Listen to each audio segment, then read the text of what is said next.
What we're doing is we're trying to locate lines where they're coming in from the house.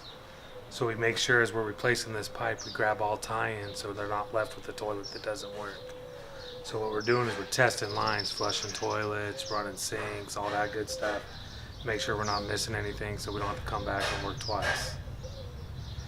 So right now, it's, as you can kind of tell, it's a process and elimination. It's a whole lot of water, just trying to figure out what's what. So as you can tell, like you can't really tell with that, I'm not too sure, but the pipe is starting to collapse up underneath the house. And then also out here, this clay piping that's out in the yard a lot gets a lot of offset. So instead of being nice and round, you kind of get this. So cameras and toilet paper and everything else will start to kind of pound on that instead of go through. So what we're doing is like a trenchless method, which basically means just dig the holes that we need instead of trenching up an entire house. And then we can pipe burst all this old pipe with new pipe. So like there's like a big, you kind of look for a void in the pipe. So up here you kind of see like a little void, looks like maybe like no pipes there. So when he flushes the toilet, you see a big rush of water come out of that area. So then my camera head's kind of in that spot. And then basically my camera head picks up a frequency off the camera head. And then this little bad boy tells me exactly where it's at, so we know where to dig without digging in the wrong spots.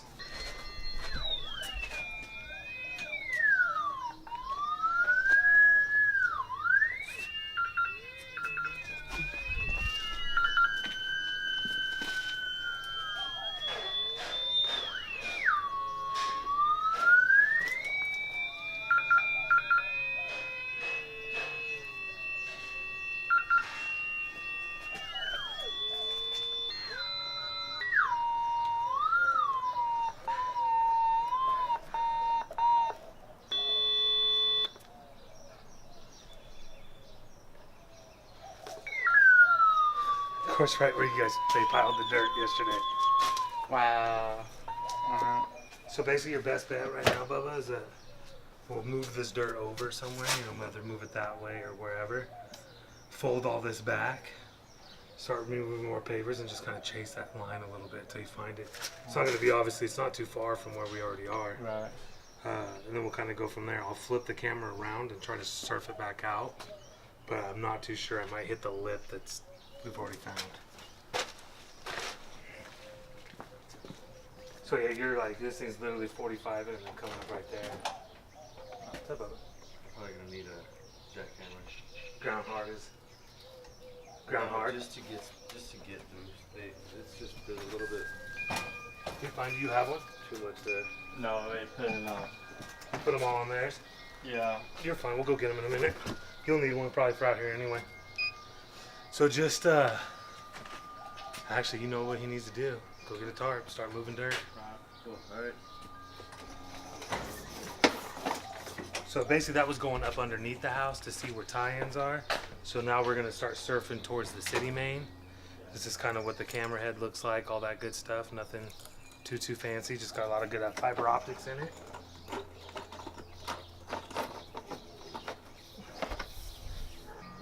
So these are the type of lips I'm talking about. You see how there's a big there, that's what the camera head kind of hits. And now what we're doing is we're surfing to make sure that the rest of the pipe is good. So as we go through, if there's more big lips, then we'll just keep digging holes to make sure we get those lips out of there. Some of the reasons why it's very important to get the camera inspections before you actually purchase the home, especially on older homes. Ground settles, different type of material that they used to use, all that good stuff. You don't do it, you can marry a pretty big problem. So all these little joints, because all they are is a clay pipe, and they use like a little gauntlet, which is this is a bell down here, as you can kind of get an idea of it. And all there is like a gauntlet, and there's like a little green gasket that they shove in there. Over time, those things fail, crack, start to leak. And then if you have vegetation in the area, they're coming. We're gonna dig down to that and literally pipe burst all of that pipe all the way out to where we just were. Give or take 50 feet, and then the rest of it as we go. So basically what we use is a old, looks like an airplane cable, kind of surf it up the old pipe. On the end of that, it has a bursting head, which I call like an ice cream cone hat or dunce hat. And then you attach your cable that you fed through there with that. And then you fuse however much feet of pipe. Fusing basically but fusing the pipe together, put them all together. however many feet you need. And then on the end of that, there's a ram that has a pulley system. So as it starts pulling that cable out. And as it pulls, it starts shattering the old cast or clay or Orangeburg or whatever you got. Shatters it, drags new pipe in its place, without having to do the old traditional saw cut across the entire house and all that other good stuff. So definitely more cost effective at the end of the day. Obviously, instead of replacing all that tile running down the hall and everything else. So my camera head sends off a 512 frequency, and this thing picks up that frequency to give me an idea of where it's at.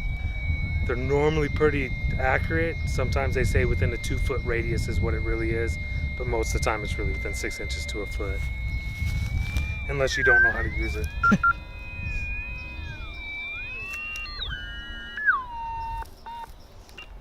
So basically as you hear the higher pitch sounds that come through, it means you're getting closer.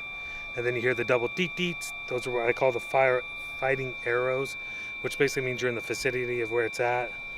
And then you're going off your twin peaks. The peaks go higher and lower, and then your knoll. So once you hear it and you get on top of it, you hit that knoll and it zeroes out. It means you're pretty much directly on top of where you're at. And then basically it gives you a depth so you know how high or how deep you're going and all that other good stuff. So like that's the knoll where it just deads out.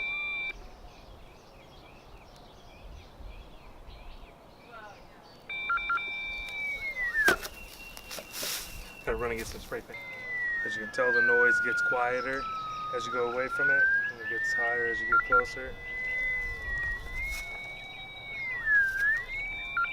There is some false belief that plumbers have said the louder the noise, the worse the problem. Be careful with those type of guys.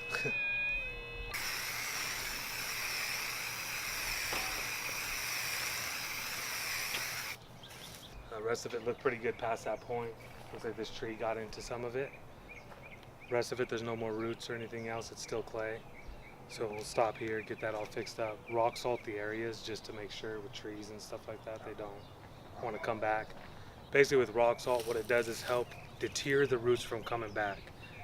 It's not a cure-all, it's not a for sure thing. They just don't like the magnesium in the salt, so it makes them not want to come to it. But they still will attack if they choose to attack. It just helps like a preventative maintenance type deal.